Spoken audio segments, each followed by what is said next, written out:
నమస్తే APTS Telugu news కి స్వాగతం. ముందుగా బులెటిన్ లో హెడ్లైన్స్. వికసిత్ భారత్ లక్ష్యంగా అన్ని వర్గాల ప్రజలకు ప్రయోజనాలు, చారిత్రాత్మక బడ్జెట్ను ప్రవేశపెట్టాం.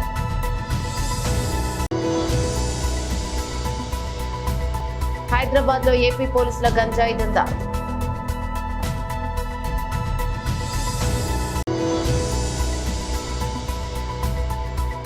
ఇసుకుపోతున్న స్టాక్ మార్కెట్లు. వికసిత్ భారత్ లక్ష్యంగా అన్ని వర్గాల ప్రజలకు ప్రయోజనాలు, చారిత్రాత్మక బడ్జెట్ను ప్రవేశపెట్టాం. ये बजट विकसित भारत के 4 स्तंभ युवा, गरीब, महिला और किसान सभी को एम्पावर करे। निर्मला जी का ये बजट देश के भविष्य के निर्माण का बजट। इस बजट में 2047 के विकसित भारत की नींव को मजबूत करने की गारंटी। मैं निर्मला जी और उनकी टीम को बहुत बहुत बधाई देता हूं। साथियों, इस बजट में युवा भारत की युवा आकांक्षाओं का, भारत की यंग एस्पिरेशंस का प्रतिबिंब है। बजट में 2 महत्वपूर्ण निर्णय लिए गए। रिसर्च और इनोवेशन 1 लाख करोड़ रुपए का फंड बनाने की घोषणा। बजट में स्टार्टअप्स को मिलने वाली टैक्स छूट के विस्तार का भी ऐलान। इस बजट में फिस्कल डेफिसिट को नियंत्रण में रखते हुए कैपिटल एक्सपेंडिचर को 11,11,111 करोड़ रुपए की ऐतिहासिक ऊंचाई दी गई। अर्थशास्त्रियों की भाषा में कहें तो एक प्रकार से स्वीट स्पॉट है। इससे भारत में 21वीं सदी के आधुनिक इंफ्रास्ट्रक्चर के निर्माण के साथ ही युवाओं के लिए अनगिनत रोजगार के नए अवसर तैयार हो। बजट में वंदे भारत स्टैंडर्ड 40,000 आधुनिक बोगियां बनाकर उन्हें सामान्य यात्री ट्रेनों में लगाने का ऐलान किया। इससे देश के अलग अलग रेल रूट पर करोड़ों यात्रियों में आरामदायक यात्रा का अनुभव बढ़ेगा। साथियों, हम एक बड़ा लक्ष्य तय कर उसे प्राप्त करते हैं और फिर उससे भी बड़ा लक्ष्य अपने लिए तय कर। गरीबों के लिए हमने गांवों और शहरों में 4 करोड़ से अधिक घर बनाए। अब हमने 2 करोड़ और नए घर बनाने का लक्ष्य रखा। हमने 2 करोड़ महिलाओं को लखपति दीदी बनाने का लक्ष्य रखा था। अब इस लक्ष्य को बढ़ाकर 3 करोड़ लखपति दीदी बनाने का कर दिया है। आयुष्मान भारत योजना ने गरीबों की बहुत मदद। अब आंगनवाड़ी और आशा वर्ग उन सबको इस योजना का लाभ मिले। साथियों, इस बजट में गरीब और मध्यम वर्ग एम्पावर कर उनके लिए आय के नए अवसर बनाने पर भी बहुत जोर दिया गया। रूफटॉप सोलर अभियान में 1 करोड़ परिवारों सोलर रूफटॉप के माध्यम से मुफ्त बिजली प्राप्त हो। इतना ही नहीं, सरकार को अतिरिक्त बिजली बेचकर लोगों को 15 से 20 हजार प्रति वर्ष की आय भी होगी। साथियों, आज जिस इनकम टैक्स रेमिशन स्कीम की घोषणा की गई, उससे मध्यम वर्ग के करीब 1 करोड़ लोगों को बड़ी राहत मिलेगी। पिछली सरकारों ने सामान्य मानवी के सिर पर दशकों से ये बहुत बड़ी तलवार लटका कर रखी। आज इस बजट में किसानों के लिए भी बहुत महत्वपूर्ण और बड़े निर्णय लिए गए। नैनो डीएपी का उपयोग हो, पशुओं के लिए नई योजना हो, पीएम मत्स्य संपदा योजना का विस्तार हो और आत्मनिर्भर ऑयल सीड अभियान हो। इससे किसानों की आय बढ़ेगी और खर्च कम होगा। मैं एक बार फिर सभी देशवासियों इस ऐतिहासिक बजट के लिए शुभकामनाएं देता हूं। बहुत बहुत హైదరాబాద్ లోని బాచ్పల్లిలో శుక్రవారం తెల్లవారుజామున సంచలనం చోటు చేసుకుంది. గంజాయి స్మగ్లింగ్ చేస్తూ ఆంధ్రప్రదేశ్ కు చెందిన 2 కానిస్టేబుళ్లు బాలానగర్ పోలీసులకు పట్టుబట్టారు. కారులో గంజాయి తరలిస్తూ అడ్డంగా దొరికిపోయారు.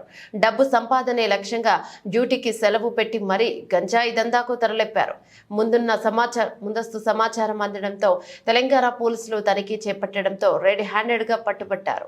పోలీసులు తెలిపిన వివరాల ప్రకారం బాచుపల్లిలో గంజాయి అమ్మేందుకు 2 వ్యక్తులు ప్రయత్నిస్తున్నారంటూ సమాచారం అందడంతో బాలానగర్ ఎస్ఓటీ పోలీసులు అప్రమత్తమయ్యారు. శుక్రవారం తెల్లవారుజామున వాహనాలు తనిఖీ చేపట్టారు. దీంతో ఓ కారులో 22 కిలోల గంజాయి బయటపడింది. ఆ కారులో ఉన్న 2 వ్యక్తులను అదుపులోకి తీసుకుని ప్రశ్నించగా విస్తుపోయే విషయం బయటపడింది. వారిద్దరూ ఏపీ పోలీస్ శాఖకు చెందిన వారని, కాకినాడలో ఒకరు హెడ్ కానిస్టేబుల్ అని, మరొకరు కానిస్టేబుల్ గా విధులు నిర్వహిస్తున్నారని తేలింది. విధులకు సెలవు పెట్టి మరీ గంజాయి దందాకు పాల్పడుతున్నారని పోలీసులు తెలిపారు. కేసు నమోదు చేసి వారిద్దరిని బాచుపల్లి పోలీస్ స్టేషన్ కు తరలించినట్లు వివరించారు. నిన్న నష్టాల్లో ముగిసిన దేశీయ స్టాక్ మార్కెట్లు ఈ రోజు దూసుకుపోతున్నాయి. ఈ ఉదయం లాభాలు ప్రారంభమైన మార్కెట్లు భారీ లాభాలు ట్రేడ్ అవుతున్నాయి. సెన్సెక్స్ 770 పాయింట్ల లాభంతో 72,415 వద్ద కొనసాగుతుంది. ఇక నిఫ్టీ 238 పాయింట్లు పెరిగి 21,935 వద్ద కొనసాగుతోంది. అన్ని సూచీలు లాభాల్లోనే ఉన్నాయి. Infra oil and gas, energy, reality సూచీలు 2% పైగా లాభాలు కొనసాగుతున్నాయి. BSE సెన్సెక్స్ లో మారుతి, టైటాన్, హిందుస్థాన్ యూనిలివర్ మినహా అన్ని స్టాకులు లాభాల్లో ఉన్నాయి. పవర్ గ్రిడ్ కార్పొరేషన్, ఇన్ఫోసిస్ షేర్లు 2% పైగా, tech Mahindra, ICICI bank, TCS, Tata steel కంపెనీల షేర్లు 1.5% పైగా లాభాలను నమోదు చేస్తాయి. అమెరికా మార్కెట్లు లాభాలతో ముగియడం, ఆసియా పసిఫిక్ ప్రధాన మార్కెట్లు సానుకూలంగా ట్రేడ్ అవుతుండడం మన ఇన్వెస్టర్ల సెంటిమెంట్ ను బలపరిచింది. దీంతో మదుపరులు కొనుగోళ్లకు మొగ్గు చూపుతున్నారు. గజ్వేల్ ఎమ్మెల్యేగా ప్రమాణ స్వీకారం చేశారు. బీఆర్ఎస్ అధినేత కేసీఆర్ ను పార్టీ నాయకులు పూల బొకేలతో, కండువాలతో సత్కరించి మర్యాదపూర్వకంగా కలిశారు.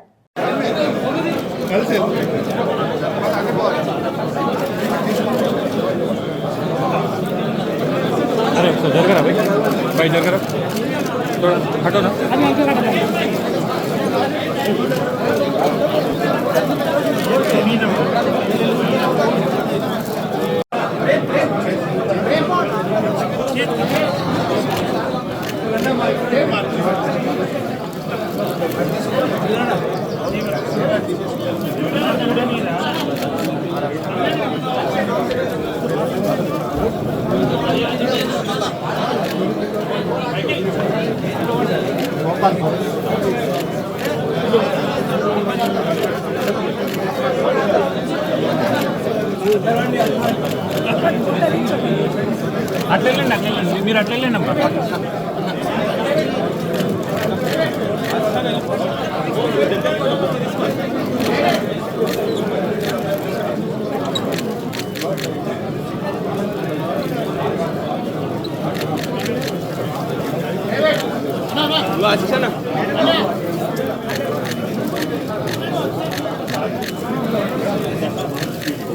జాతీయ నులిపురుగుల నివారణ దినోత్సవం పురస్కరించుకుని నులిపురుగుల నివారణకు అవసరమైన చర్యలు తీసుకోవాలని 1 నుంచి 19 సంవత్సరాల వయసులోప పిల్లలందరికీ తప్పనిసరిగా అలెబ్జాంజోల్ మాత్రలు వేయాలని స్థానిక సంస్థల అదనపు కలెక్టర్ జె అరుణశ్రీ అన్నారు. స్థానిక సంస్థల అదనపు కలెక్టర్ జె అరుణశ్రీ సమీకృత జిల్లా కలెక్టరేట్లోని తన ఛాంబర్లో నులిపురుగుల నివారణకు సంబంధిత అధికారులతో సమీక్షించారు.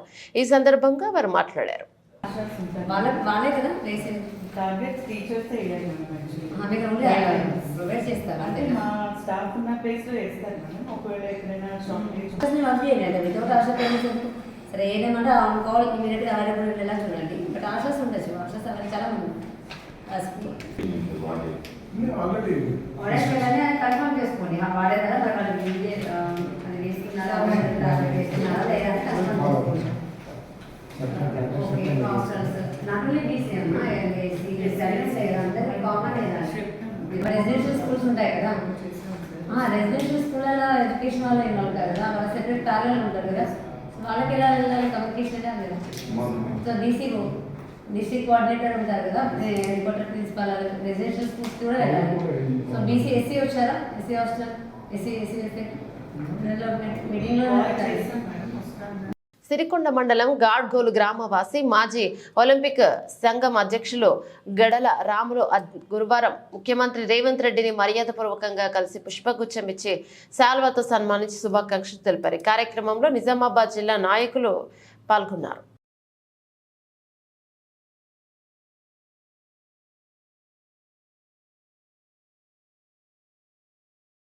గుంటూరు నగరంలోని బృందావన్ గార్డెన్స్ నందు గల ఎన్టీఆర్ క్రీడా ప్రాంగణం నందు జిల్లా స్థాయి ఆడుదాం ఆంధ్ర ఆటల పోటీల ప్రారంభోత్సవ కార్యక్రమంలో ముఖ్య అతిథిగా పాల్గొని క్రీడాకారులను ఉద్దేశించి మాట్లాడి క్రీడా జ్యోతిని వెలిగించి ఉమ్మడి గుంటూరు జిల్లా పరిషత్ చైర్పర్సన్ శ్రీమతి కత్తెర హైని క్రిస్టినా ఈ సందర్భంగా మాట్లాడుతూ రాష్ట్ర వ్యాప్తంగా యువతలో క్రీడా నైపుణ్యాన్ని వెలికితీసి వారికి తగిన గుర్తింపునిచ్చేందుకు గౌరవ ముఖ్యమంత్రి వర్యులు వైఎస్ జగన్మోహన్ రెడ్డి గారు ఎంతో ప్రతిష్టాత్మకంగా ప్రారంభించిన ఆడుదాం ఆంధ్ర క్రీడల్లో పాల్గొని గ్రామ స్థాయి నుండి మండల స్థాయి నుండి జిల్లా స్థాయి దాకా వచ్చిన ప్రతి ఒక్కరిని అభినందించారు. ఈ జిల్లా స్థాయి నుండి మీరు రాష్ట్ర స్థాయిలో మరియు అంతర్జాతీయ స్థాయిలో క్రీడాకారులను మన ఆంధ్రప్రదేశ్ రాష్ట్రం తరపున ప్రతిభ కనపరచాలని తెలియజేస్తారు. ఈ కార్యక్రమంలో గుంటూరు జిల్లా కలెక్టర్ ఎం వేణుగోపాల్ రెడ్డి గారు, మేయర్ కావటి శివనాగ మనోహర్ నాయుడు గారు, ఎమ్మెల్సీ మరియు శాసన మండలి విప్ లేల అపిరెడ్డి మరియు ఎమ్మెల్యే మహమ్మద్ ముస్తాఫ్ గారు, జేసీ రాజకుమారి, నగర కమిషనర్ కీర్తి చెక్కూరి, రాష్ట్ర గ్రంథాలయాల పరిషత్ చైర్మన్ మందపాటి శేషగిరిరావు, వివిధ కార్పొరేషన్ల చైర్మన్లు, డైరెక్టర్లు, కార్పొరేటర్లు, శాప్ అధికారులు, వివిధ శాఖల జిల్లా స్థాయి అధికారులు, వైఎస్ఆర్సీపీ నాయకులు, క్రీడాకారులు, క్రీడాభిమానులు పాల్గొన్నారు. జ్యోతి వెలుగు సుప్రియ తీసుకుని క్రీడా జ్యోతిని గ్రౌండ్ లో అంతా కూడా తీసుకువెళ్ళడం జరుగుతుంది. అందరూ చప్పట్లతో క్రీడా జ్యోతిని వెలిగించారు. మన ప్రియతమ కలెక్టర్ గారి అధ్యక్షతన విశిష్ట అతిథులందరూ కలిసి అనకాపల్లి జిల్లా కే కోటపాడులో ఈ నెల 5వ తారీఖున మాజీ సీఎం చంద్రబాబు నాయుడు రాకథలురా కార్యక్రమానికి విచ్చేయనున్నారు. ఈ నేపథ్యంలో ఈ రోజు కే కోటపాడు మండలం కిత్తాడాలో టీడీపీ జిల్లా ఇన్ఛార్జీలు మరియు జనసేన ఇన్ఛార్జీలు, పెద్దలు, కార్యకర్తలు విస్తృత స్థాయి సమావేశం నిర్వహించారు. సభా ప్రాంగణం స్థల పరిశీలన చేశారు. 2 లక్షల జనాలకు సమీకరణాలు వచ్చేలా ఏర్పాట్లపై చర్చాగోష్ఠి చేశారు. 2024 సార్వత్రిక ఎన్నికల్లో టీడీపీ గెలిపే లక్ష్యంగా పనిచేయాలని చంద్రబాబు సమావేశం జన సమీకరణాలు అధిక సంఖ్యలో చేయాలని, క్యాడర్ అంతా సమిష్టిగా కృషి చేయాలని దిశానిర్దేశం. కార్యక్రమంలో వెలగపూడి రామకృష్ణరాజు, బండారు సత్యనారాయణ, పీలా గోవింద్, పివిజి కుమార్, రామనాయుడు, పైలా ప్రసాద్, తాతయ్య బాబు, గండి బాబ్జీ తదితరులు పాల్గొన్నారు.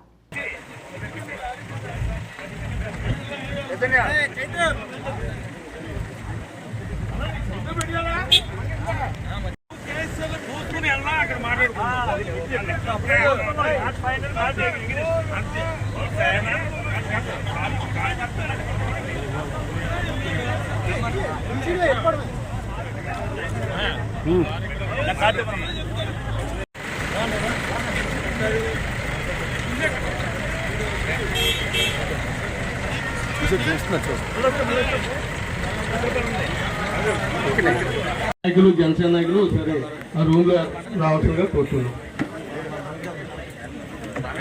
పరిశీలన దగ్గరికి వెళ్దాం.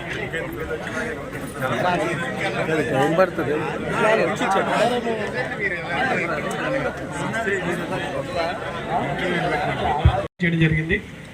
దీనికి ఏంటంటే మెయిన్ ఏంటంటే మొబిలైజేషన్. రా కదిల్ రాని ప్రోగ్రామ్కి ఆల్రెడీ స్టేట్లో ఉన్నటువంటి 17 జిల్లాల్లో పార్లమెంట్ దీంట్లో ఆల్రెడీ సభలు జరిగాయి. మరి మన సభ కూడా సక్సెస్ఫుల్గా స్టేట్లోనే బ్రహ్మాండంగా జరిగిందిరా అనకాపల్లి పార్లమెంట్ పరిధిలో. మాడుగులు అన్న పేరు మరి ఇక్కడ ఉన్నటువంటి ప్రతి కార్యకర్త కూడా, ప్రతి నాయకుడు కూడా మన బాధ్యత తీసుకుంటే అది పెద్ద సక్సెస్ ఏంటనే ఏమీ కాదు. గతంలోనే మినీ మహానాడు పెట్టేటప్పుడే మరి బ్రహ్మాండంగా అనకాపల్లి పార్లమెంట్లో, మరి చోడవరంలో మినీ మహానాడు స్టేట్లోనో పేరు తీసుకొచ్చారు. అదేవిధంగా మరి ఈ రా కదిల్రా ప్రోగ్రాం కూడా అనకాపల్లి పార్లమెంట్లో ఉన్న మాడుగుల్లో మరి ఇక్కడ ఉన్నటువంటి అందరూ కూడా కష్టపడి పనిచేసి మరి ఆ రోజు తెలుగుదేశం ఒక్క కేడర్ చేసాం. ఈ రోజు అలా కాదు, తెలుగుదేశం, జనసేన మరి ఇద్దరు కలిసి ఈ కార్యక్రమాన్ని బ్రహ్మాండంగా సక్సెస్ చేస్తే ఈ అనకాపల్లి పార్లమెంట్లో 7 నియోజకవర్గాల ఎమ్మెల్యేలు కానీ, ఎంపీ కానీ కూడా ఇంకా తిరగలేదు. ఆ రోజు వన్ సైడ్ డిసైడ్ అన్న పరిస్థితి తీసుకురావాలి. మరి ఏంటంటే ఈ మొబిలైజేషన్ గురించి అయితే పెద్దలు కూడా ఇప్పుడే చెప్తున్నాం సార్. మేము ఆల్రెడీ మా పెద్దలందరం కూడా, మా ఎక్స్ఎమ్మెల్యే రాజు గారు, మల్లాడి గారు, నేను, అలాగే మా జనసేన ఇన్ఛార్జ్ పివిఎస్ఎన్ రాజు గారు అందరూ కూడా డిస్కస్ చేసుకున్నాం. మరి మాకు అబ్జర్వ్గా వస్తున్నటువంటి భారతీ గారు కూడా ఇప్పుడే విషయం చెప్పేస్తున్నాం. ఇది అయిపోయిన తర్వాత ఈరోజు 3-4 గంటలకే చోడవరంలో జనసేన పార్టీ వాళ్ళు మనం కూడా ఆల్రెడీ ఈ మొబిలైజేషన్ టీం మీద మండల పార్టీతో మీటింగ్ కూడా ఏర్పాటు చేసుకొని మరి ఏ మండలం నుంచి ఎంత అన్నది రేపు ఉదయాన్నే మండల వైజ్ కూడా, అంటే ఈరోజు కాన్స్టిట్యూన్సీ వైజ్ మేము సమన్వయ కమిటీ కూడా మీటింగ్ కూడా ఆల్రెడీ మాకు ఉన్న ఏం చేయాలన్నది కొంత తెలుసు కాబట్టి ఇక్కడ అందరూ కూడా తెలుసు.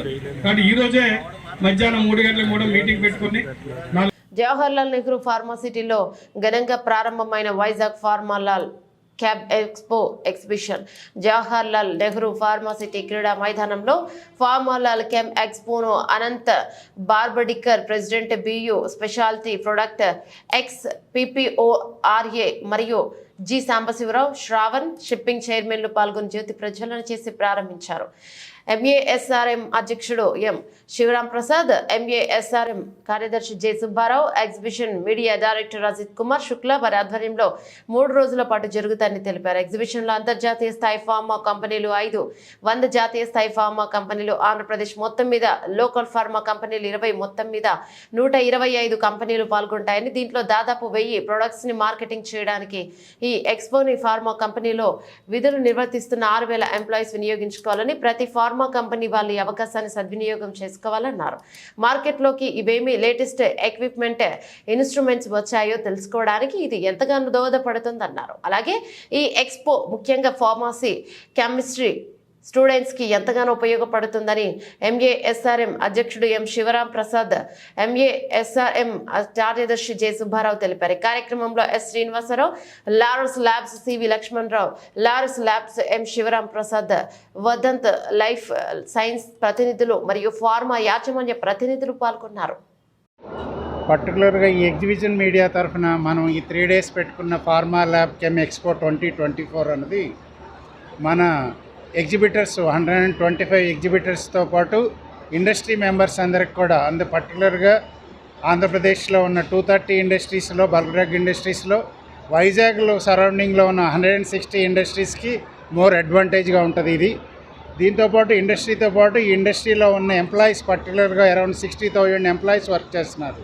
బోత్ జేఎన్ ఫార్మాసిటీ కానీ, అచ్యుతాపురం కానీ, నక్కపల్లి కానీ, పైడి భీమవరం కానీ, ఈ పుష్పాట్రేగా కానీ, ఇవన్నీ కలిపి అరౌండ్ 60,000 ఎంప్లాయీస్ ఫార్మసీ స్టూడెంట్స్ కానీ, కెమిస్ట్రీ స్టూడెంట్స్ వర్క్ చేస్తున్నారు. ఇది రెగ్యులేటరీ ఎన్విరాన్మెంట్లో ఏంటంటే డే టు డే మనం అప్డేట్ కాకపోతే మార్కెట్లో నిలబడలేరు. ఈవెన్ ఎంప్లాయీ కూడా ఆల్వేస్ అప్డేషన్ ఈజ్ నాలెడ్జ్ అనేది అప్డేట్ చేసుకోవాల్సిన అవసరం ఉంటుంది. బయట మార్కెట్లో ఏమేమి లేటెస్ట్ ఎక్విప్మెంట్స్ ఉన్నాయి, ఇన్స్ట్రుమెంట్స్ ఏమున్నాయని తెలుసుకోవడానికి మనం ఇక్కడి నుంచి సుదూర ప్రాంతాల్లో జరిగే ఎగ్జిబిషన్కి ఈచ్ ఇండస్ట్రీ నుంచి 3-4 వెళ్తూ ఉన్నాం, ట్రావెల్ చేస్తున్నాం.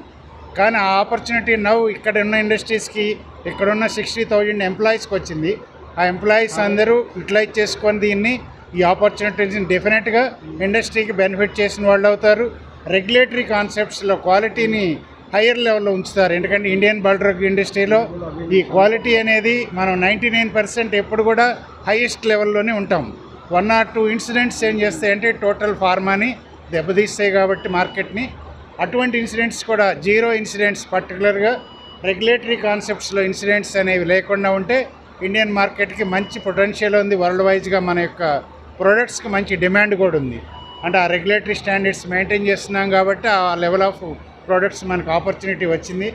నాట్ ఓన్లీ ది 60,000 పీపుల్ ఎంప్లాయీసే కాదు, ఇండస్ట్రీస్, ఎగ్జిబిటర్స్తో పాటు అప్కమింగ్ ఇండస్ట్రీస్, అంటే పర్టికులర్గా అప్కమింగ్ ఎంప్లాయీస్ ఇన్ ఇండస్ట్రీ అంటే ఎవరు వస్తారు నెక్స్ట్ వచ్చేటప్పటికి స్టూడెంట్స్, ఇప్పుడున్న స్టూడెంట్స్ నెక్స్ట్ 3-4 to 5 yearsలో ఇండస్ట్రీలో నెక్స్ట్ ఎంప్లాయీ కింద తయారవ్వాలంటే వాళ్ళకి కూడా ఈ ఆపర్చునిటీని వాడుకోవడానికి వీలుగా we're communicating to all universities and పర్టికులర్గా pharmacy, chemistry and chemical engineering ఉన్న బ్యాక్గ్రౌండ్ ఉన్న స్టూడెంట్స్ అందరిని కూడా ఈ ఆపర్చునిటీని యూటిలైజ్ చేసుకో ద్వారా ఈ ఎగ్జిబిషన్ ట్రేడ్ షో అనేది సెకండ్ టైం ఇక్కడ జరగటం. ఇదే వెన్యూ 22 అక్టోబర్లో 11th, 12th and 13th conduct చేయడం జరిగింది. కాకపోతే అప్పుడు కొద్దిగా వర్షాభావం వల్ల కొద్దిగా ఇబ్బంది ఫేస్ చేశారు. అయినా కూడా ఆర్గనైజర్స్ ఎక్కడా కూడా వెనకాడకుండా దానికి ధీటుగా నిలబడి చాలా సక్సెస్ చేయడం జరిగింది.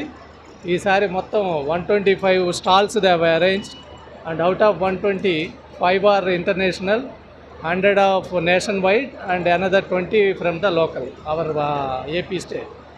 So what we request through the media and through our mail communications to the institutions as well to send their students and get exposed this facility organized by these organizers. Thank you very much. Thank you. యొక్క నాలెడ్జ్ని enhance చేసుకోగలరని ఆశిస్తూ మాకు ఈ opportunity ఇచ్చిన media vision Ajit Kumar శుక్లాకి plus వాళ్ళ టీంకి అందరికి కూడా ప్రత్యేక అభినందనలు తెలియజేస్తున్నాం. మేము పిలవగానే ఈరోజు వచ్చిన గెస్ట్లకు కానీ చీఫ్ గెస్ట్లకు కూడా ప్రత్యేక ధన్యవాదాలు తెలియజేస్తున్నాం. Plus not only this pharma ఇండస్ట్రీతో పాటు కొన్ని అసోసియేషన్స్ కూడా they are giving the space for us. అంటే ఏపీ ఛాంబర్స్ కానీ, జేఎన్పిసి మ్యానుఫ్యాక్చరర్స్ అసోసియేషన్కి, mutual aid society for risk మిటిగేషన్కి, ఇస్రాయ్ సొసైటీకి, ప్లస్ బ్రహ్మకుమారిస్కి, వీళ్ళందరికీ కూడా ఫ్రీగా స్పేస్ ఇచ్చినందుకు we're giving the special thanks to the Ajit Kumar Shukla for giving the opportunity for the member industries. Now ఫైనల్గా మేము చెప్పేది మీడియా మిత్రులందరికీ కూడా ఈ ఆపర్చునిటీని పబ్లిక్కి తెలియచేసి దట్ నాలెడ్జ్ని షేర్ చేసుకోవడానికి మీ వంతు పాత్రను కూడా మీరు పోషిస్తారని ఆశిస్తూ, మా వల్ల ఏమైనా తప్పులున్నా కూడా మన్నించేసేసి డెఫినెట్గా దీన్ని అందరికీ స్ఫూర్తిదాయకంగా తీసుకెళ్తారని ఆశిస్తూ సెలవు తీసుకున్నాం. Thank you. All our chief guests and our special guest for this show inauguration. We thanks all the media people for coming and visiting our show. The show will be running for 3 days from 1st to 3rd from 11 a.m. to 7 p.m. I request all the visitors to please visit the show and make the show success. Thanks. Kakinada జిల్లా పత్తిపాడు తహసీల్దార్గా ఇప్పటి వరకు విధులు నిర్వర్తించిన పిండి వీర వెంకట గోపాలకృష్ణకు ఎన్నికల విధుల్లో భాగంగా ఏలూరు జిల్లా చింతలపూడి తహసీల్దార్ కార్యాలయంకి బదిలీ అయిన సందర్భంగా గురువారం రాత్రి పత్తిపాడు లయన్స్ క్లబ్ కళ్యాణ మండపంలో బదిలీపై వెళ్తున్న తహసీల్దార్ గోపాలకృష్ణకు సన్మాన సభను ఏర్పాటు చేశారు. ఈ సభలో ముందుగా పలువురు వక్తలు మాట్లాడుతూ గత 4 సంవత్సరాల నుండి ప్రజలకు, రైతులకు ఆయన చేసిన సేవలు కొనియాడారు. కార్యక్రమంలో మండల వీఆర్ఓల సంఘం అధ్యక్షుడు చందక దుర్గాప్రసాద్ ఆధ్వర్యంలో మండల YCP convener Panchadi Veerababu, BJP నాయకుడు సింగిల్ దేవి సత్యరాజు, పిసిసి సభ్యుడు ధర్నాల కోట సీను, ఏపీఎంవై వెంకట సొసైటీ అధ్యక్షుడు G Suresh, AMC vice chairman Sher Krishna, Gola Jayasekhar, న్యాయవాదుల వివిధ శాఖల ఉద్యోగులు, వీఆర్ఓలు మరియు తహసీల్దార్ కార్యాలయ సిబ్బంది తదితరులు తహసీల్దార్ గోపాలకృష్ణకు శాల్వాలు కప్పి పూలమాలలు, మెమంటోలతో ఘనంగా సత్కరించారు. ప్రతి ఒక్కరు కూడా చల్లాలని మరి కోరుకుంటున్నామండి.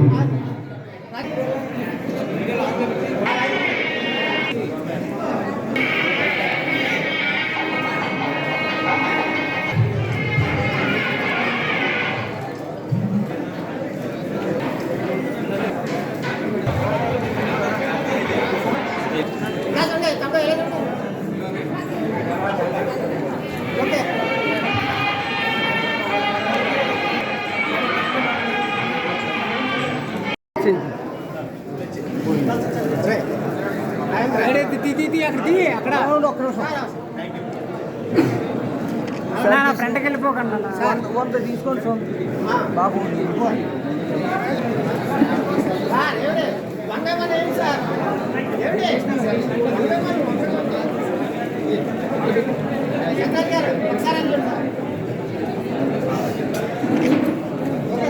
భోజనాలు రెడీ చేయాలి అందరూ.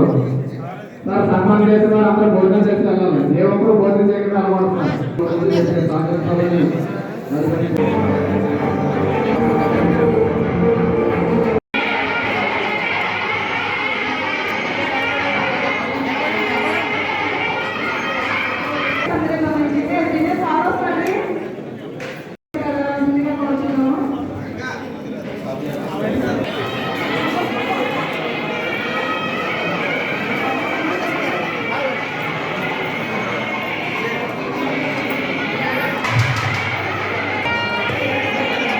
కార్యక్రమాన్ని ప్రతి ఒక్కరు కూడా చల్లాలని మరి కోరుకుంటున్నామండి.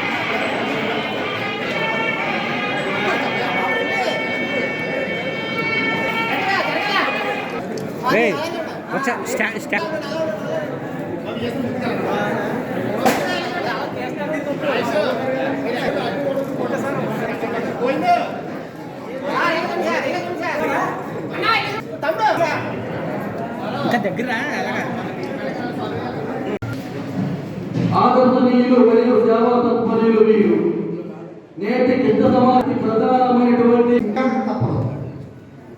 పెద్దలు చెప్పిన ప్రకారంగా ఇంతమంది మనలో అందరి చేత మంచి అనిపించుకుని ఎంఆర్ఓ ఉన్నారంటే మనకి పిండి వెంట గోపాలకృష్ణ గారు.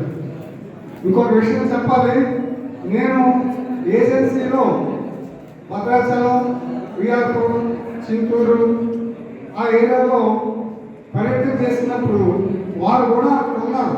కానీ నాకు అక్కడ ఉన్న విషయం నాకు తెలియదు. నాకు వీరని తెలియదు, నేను ఎవరు వారికి తెలియదు. నేను ఆ ప్రాంతం నుంచి ఇక్కడికి వచ్చిన తర్వాత ప్రతిపాడు మా ఎంఆర్ గారు వచ్చేసేదాకా చాలా ఎన్నో పనుల్లో కాలేజీలో చదివినప్పుడు అవ్వచ్చు, తర్వాత అవ్వచ్చు, వారు వివిధ సంఘాల్లో పనిచేసి అక్కడ ఉన్న ఉపాధ్యాయులకే విషయాలుగా తోడ్పడి సహకరించిన వ్యక్తి మన ఎంఆర్ఓ గారు. ఎంత పెద్ద అయినా సరే వారు మళ్ళీ ప్రమోషన్ రావాలి. అదేనే ఎప్పుడు ఈ ఎలక్షన్ అడవులు అయిపోయిన తర్వాత మన ప్రాంతానికి వచ్చి మళ్ళీ ఎంఆర్ఓగానే ఇక్కడ పనిచేసి పదవులు అధికారి అంటే ఆఫీస్ చుట్టూ తిరిగి అక్కడే ఉండి సాయంత్రం అవగానే ఇంటికి వెళ్ళిపోవడం అట్లా కాకుండా ఎక్కడ పనిచేసినా సరే మన అక్కడ పనిచేసే నాయకులు కావచ్చు, ఇర్రెస్పెక్టివ్ ఆఫ్ ఎనీ పార్టీతో సంబంధం లేకుండా ప్రతి ఒక్కరితో స్నేహభావంగా ఉండడం. సో వెళ్ళడం నాకు అనేది అలవాటు అయిపోయింది. సో రిజిడ్గా ఉండడం, నా చుట్టూ గిరి చేసుకుని ఇందులోనే ఉండడం. సో నాకు అది సంబంధం లేదు, ఇది సంబంధం లేదు అనుకోవడం కాకుండా పనిచేయడానికి ప్రయత్నం చేశాం. సో నేను ఈ మండలానికి వచ్చిన తర్వాత మొట్టమొదటిసారిగా వచ్చిన టాస్క్ గిరిజనులకు పట్టాలు ఇవ్వడం. ఇంతవరకు ఇక్కడ గిరిజనులకు ఎవరు పట్టాలు ఇవ్వలేదు.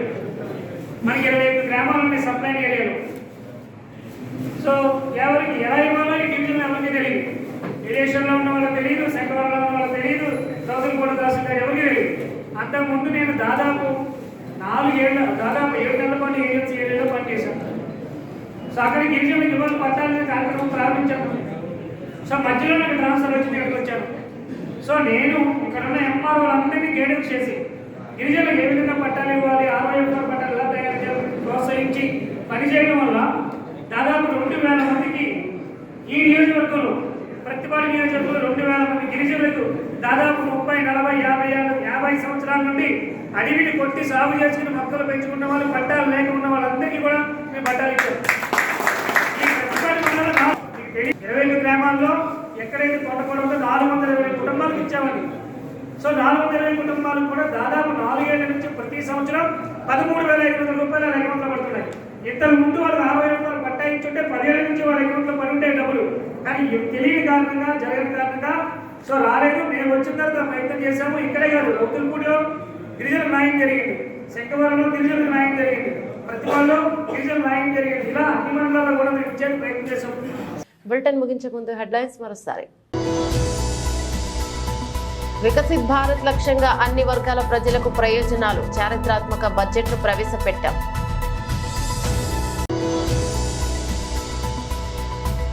హైదరాబాద్ లో ఏపీ పోలీసుల గంజాయి దందా.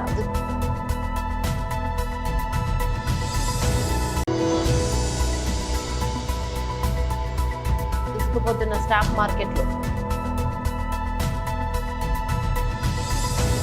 ఇవి బులెటిన్లోని అప్డేట్స్. మరో బులెటిన్ మళ్ళీ కలుసుకుందాం. అంతవరకు సెలవు. నమస్తే.